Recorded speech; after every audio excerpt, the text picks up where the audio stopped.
Well, g'day. Iron Horse here again. Just going through the May 22nd, third event of the floods. We'll see what happens. And it just occurred to me that there is a chance that I've never made a concise video to explain the flat earth model as briefly as possible before I may or may not be here any longer. So what I thought I'd do is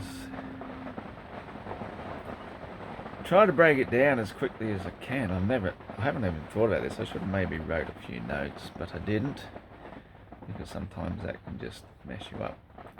So basically, in the flat earth model, we live on the flat earth. We live under air pressure. So we have one atmosphere of pressure. If you put say a glass or a beaker of water into a vacuum chamber right in front of you and remove the air from the vacuum chamber, that water will boil, which doesn't mean it will get hot. We always think of boiling water as hot, but it's not. It's just room temperature. It is returning to the gaseous state. So what we are is we're under an air pressure system. And so if the air pressure suddenly dropped, all our bodily fluids would also start to boil, and we would return back to a gaseous state. So in a sense, we're just quite dense gases condensed into a physical body that gives us the illusion of having, well, maybe we do have, this is the tricky bit I didn't intend to go into, but we do have some sort of electrical signals going through the synapses of our brain, so we're told. It could just be our spirit, it could just be consciousness, it could be just our consciousness holding us together thanks to the air pressure. So the physical realm isn't quite exactly what we've been told this whole time. It's just a pressure container that if we didn't have the pressure, nothing would exist. And if you take it all the way back, I'll do this just for a sec. Take it all the way back to the whole concept of a big bang, where basically something was condensed into a tiny little bit of something, and it just exploded, and everything came about as a result of that. And after billions and billions and millions and billions and a long time, because there wasn't even a year back then, because a year is a trip around the sun of the earth, according to the heliocentrists. So we can't even talk about it in terms of years. We just have to talk about a very, very long, was there even time? A very long, that raises even another question I didn't even expect to even think about, because time doesn't exist. What you think you just heard, but you didn't hear it in the past. You just heard it in the not now. And what I will say in a second, see?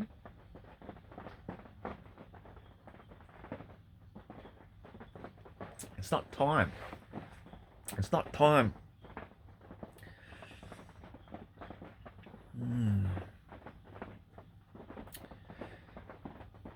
Anyway, I just wanted to give a quick explanation of the flat earth model. So, going back to the whole timey-wimey, spinny-winny, big explosion-y, bang-bang, whoop-de-whoop-de do invented by a priest,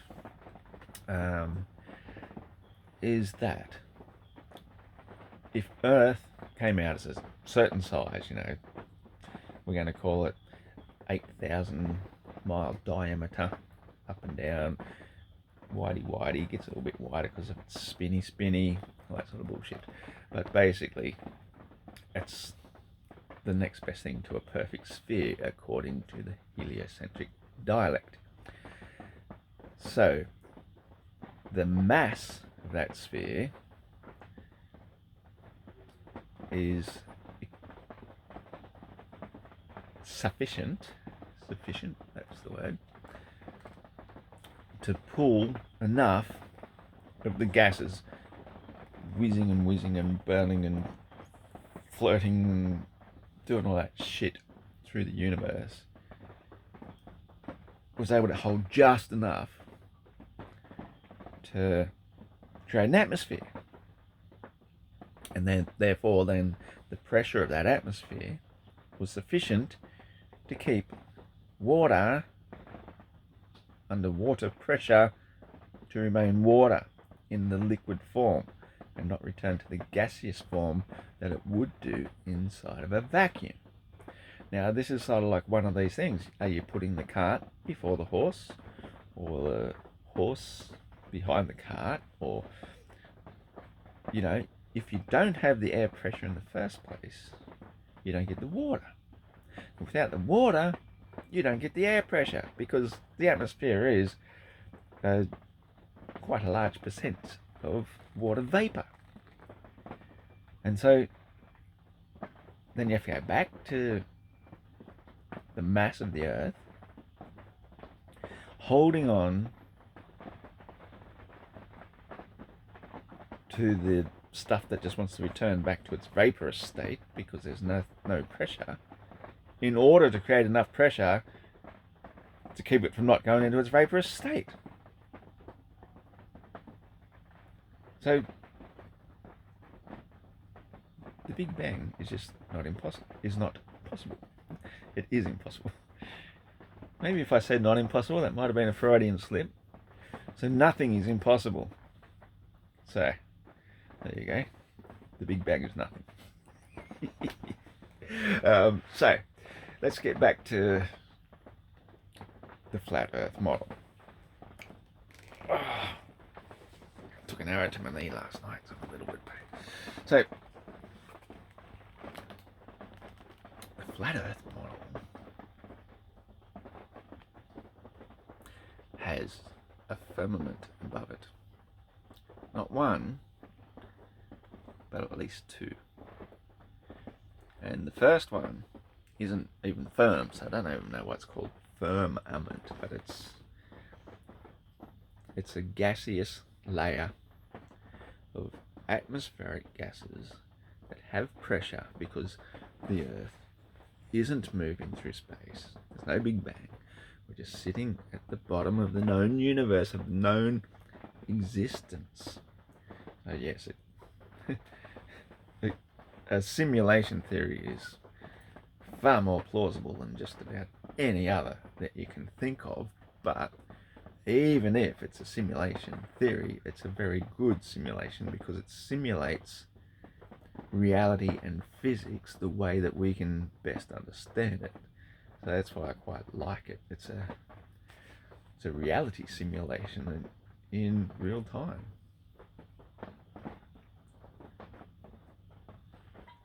All right.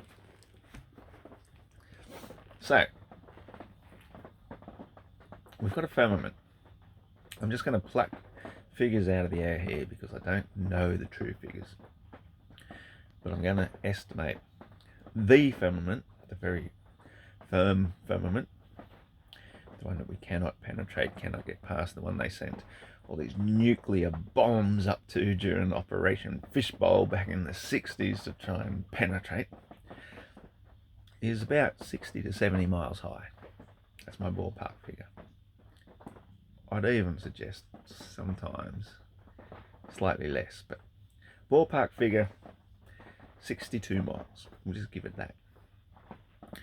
So beneath that firmament, there's nothing. So that is basically the closest we'll ever get to outer space.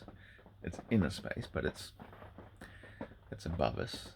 So for people that like to believe in outer space, that's it. That's what we got. We got this nothingness all the way down to about this 12 to 14 miles high layer where the noble gases level out.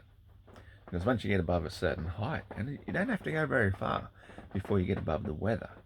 And this is why the planes started flying high in the first place, because they found that if you get about 3 to 4, 5 miles high, which is very, very high, above the weather, well, you're not affected by it so much. You might get some turbulence sometimes.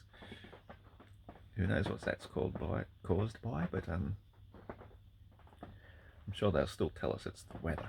But so you're still not extremely high to the point where the weather is going to be an issue at above that height. So 12 to 14 miles high, if on the rare occasion a plane flies higher than that, this is where they fully believe they have gone to the edge of space, because the sky stops fluorescing blue and it turns to black. So that's the simple model. Firmament B, as I call it, 12 to 14 miles high, going from blue to black. Firmament A, the main firmament, 60 to 70 miles high. Ballpark figures. So if we do go up above firmament B, as we can do with a helium balloon, weather balloon, we can see the blue gaseous layer below the Earth. You cannot see the continents through it. So anybody who thinks that we've taken pictures of Earth from outer space where you can see clear continents, they are lying, or they're just stupid. Probably stupid. Not deliberately lying, just stupid. They don't understand that once you're above 100,000 feet, which is barely, I think, 20 miles or something, you cannot see the continents. The atmosphere is too thick. The atmosphere has a gradient of all the water vapor and the other gases and all the rest. You just can't see through it. It's just how it is. So upper atmosphere, the 62, 70 mile one, that is where we see the hotspot apparition of the sun. But it isn't the sun. That's the whole thing. I really should have written notes for this. Because the sun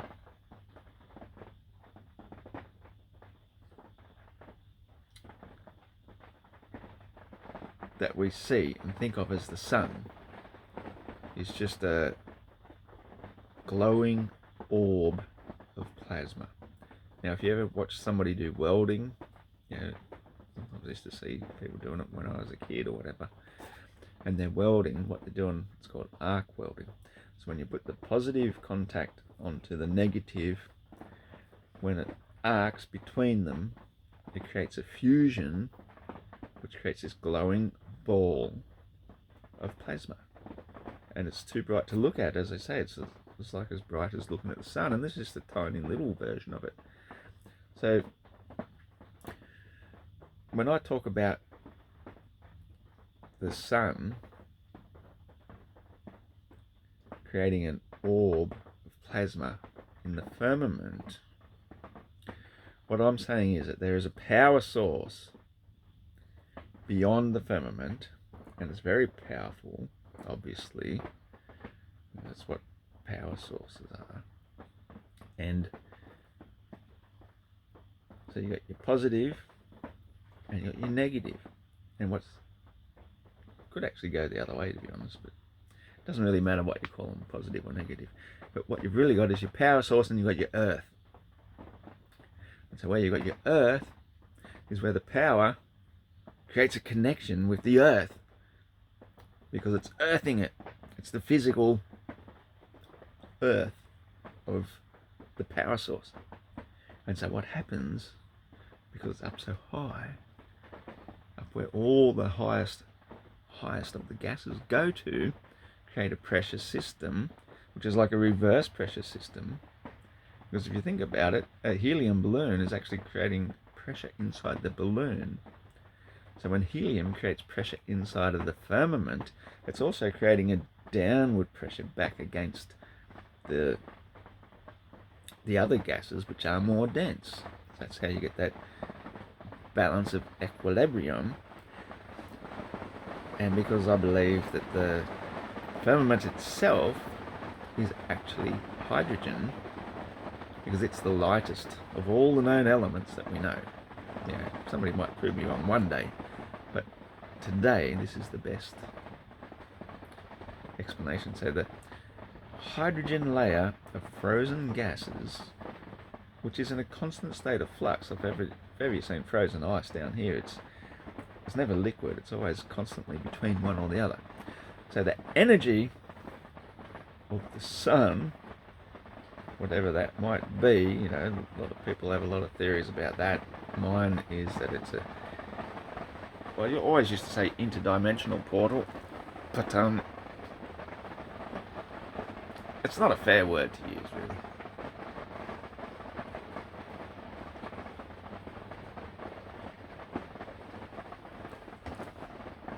But at the same time, it's not an unfair word, because it's coming from another dimension, another frequency. So people think dimensions means a whole other world, but really it's just a different layer of frequency. Like, you could say that there's a light dimension right here, right where we are, so you can see light. And there's a sound dimension, and that dimension is something we can hear. We need to use our ears to detect that. So that's like two dimensions in a sense. That's what I mean when I talk about dimensions. It's, you know, people have got lost in this sci-fi idea of portals taking you to other worlds or other places in the universe. That's not what dimensions mean. Dimensions just means layers of vibration and frequency and energy. So when we go from one to another, so when we go to the heavenly vibrational frequency, where that power source comes from, which is considered to be the most highly endowed, charged angel with a job to do, to be the source of light. It harnesses energy from that other dimension, and when it strikes the firmament, much like an arc welder, it fuses the hydrogen into helium with so much energy that it creates the bright plasma of the orb of the sun. And that is the thing that we call the sun.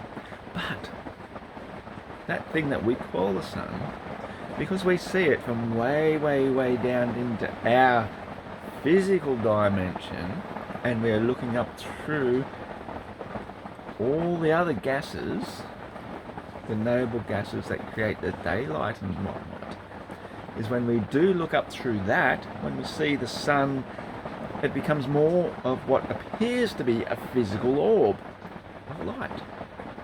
But it's not giving off anything. The energy that came from it was like 50 miles or something above, creating its personal orb of plasma up there in that firmament. But because we're not 12 to 14 miles up all the time to see it as this big orb of light that we have, say is, well, you can see it's surrounded by all this crown of thorns. That's why it's always the Son of God. By the time we see it through our atmosphere, the atmosphere is itself its own sort of filter, like the welder's filter looking through, so he can look at his arc as he's arc welding. The atmosphere does a certain amount of filtration, not nearly as much as the arc welder's mask, you know, that you can actually look at the sun directly through that mask if you wanted to. Like, people use a welder's mask to go and watch a solar eclipse, if that's what they want to do. But you can actually use it to look at the sun, because that's how much it dims it down. But the atmosphere does a certain amount of that, and that's why we see it as the sun. And all that energy then is what electrostimulates the noble gases directly around it into daylight. So that's why we have daylight. Daylight and sunlight are two different things. You can be inside a room, I think I've gone through this heaps of times before, be in a room, open up a curtain, there's no sunlight coming through, but it lights up the room. That's daylight. It's like a big open air light bulb. fluorescent light bulb. But if you got in direct line of sight of the sun, that particular light will create a very distinct shadow. So that's the difference between sunlight and daylight. Obviously you don't get daylight without sunlight, but, well, okay, you do. But you don't get, but they work hand in hand, they work in tandem. So as soon as you got rid of sunlight altogether, by it being so far away, it gets obscured by the horizon, then it also stops electrostimulating the noble gases of the atmosphere to create daylight, and you'll slowly get the twilight fading, and eventually it'll go dark, because that's how we get our day and night. The globe has no explanation for that whatsoever, and I will make another video about that shortly. Well, I'll channel another video about that through somebody another time. So now we understand daylight only goes up to that 12 to 14 miles high side. But because we are so low to the ground, we are so tiny, minuscule to the ground, we're looking up to something.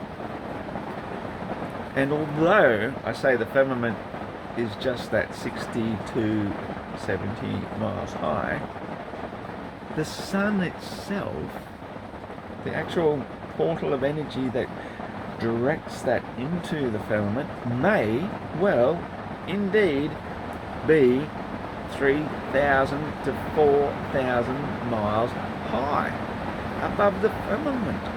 That's an unknown factor that we don't know, and we can't know, and we don't need to know. All we need to know is that it works.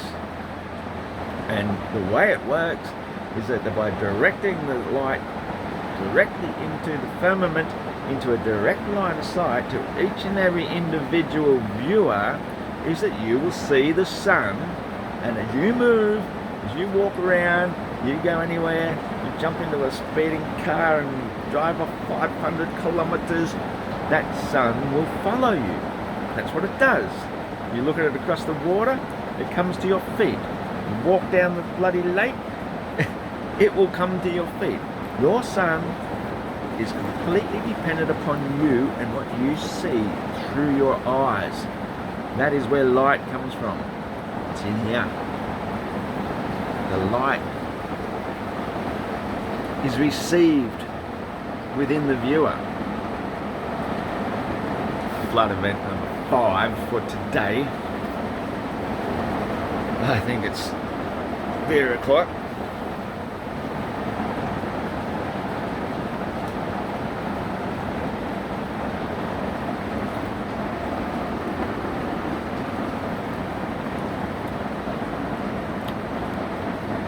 So that's just how we see the sun rising and setting, because what we're seeing, I haven't really got to the sunset and rise yet, have I?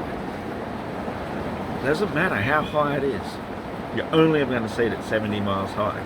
How far can you see across the earth? How far? Across the ground, a mile, 2 miles, 3 miles, 4. Climb a mountain, 50 miles. You can't see very far. If you put that into perspective and put it on your map and zoomed out of your map and had a look at how big of the area of Earth you can see, it's really tiny. It's nothing. It's not even a dot on the map of your state, of the nation you live in. It's next to nothing. And yet you think that your sun is rising for you in the morning and setting for you in the evening, so you can see it for 50% of the day on a globe where it's got to be like 12,000 miles from one side to the other, 12,500 miles, and you can see 12,500 miles, like 6,000 around you. There's 4,000 miles of drop either side around you, to the point where your globe is being lit by the sun. You can't see the sun for 50% of the day. Who are you kidding? On the flat earth, it works because it's flat. So as the sun goes 6,000 miles away, and because it is quite high, and because convergence works as a thing, it will eventually disappear below your horizon, and you've got a sunset. And then in the morning, when it's still 6,000 miles away, and it starts to appear above the trees and stuff, you've got a sunrise. It's never gone beneath the earth. You have to be mentally insane to believe the sun goes beneath the earth.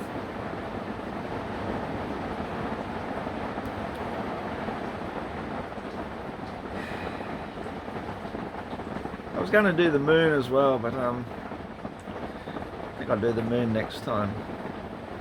Honestly, I think if you can just grasp that much about how linear perspective works and convergence, how everything converges upwards to eye level. That's where your horizon is. Everything converging down can go a lot further and still be visible because we can see through the air. That's what we can see the sun 6,000 miles away, if it is that far away. But it's still only a combination of 70 miles high plus the apparition it makes in the atmospheric gases that glow to give us our glowing orb of sun at 12 to 14 miles high. And the further it gets across a flat distance, that is why it does not seem to shrink in size, but it will take forever sometimes.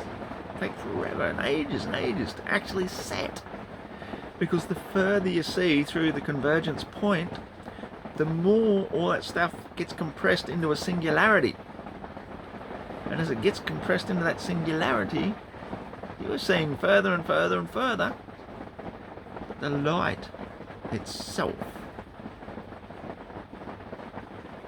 does not diminish in size. Everything else does. Ships, mountains, you name it, they'll diminish. But light, because it's the same waves all the way over there, apparently hitting your eye, that's why the sun never seems to shrink, but it will still get obscured bottom first as it seems to set. Flat Earth Aussie, you know, Iron Horse over and out.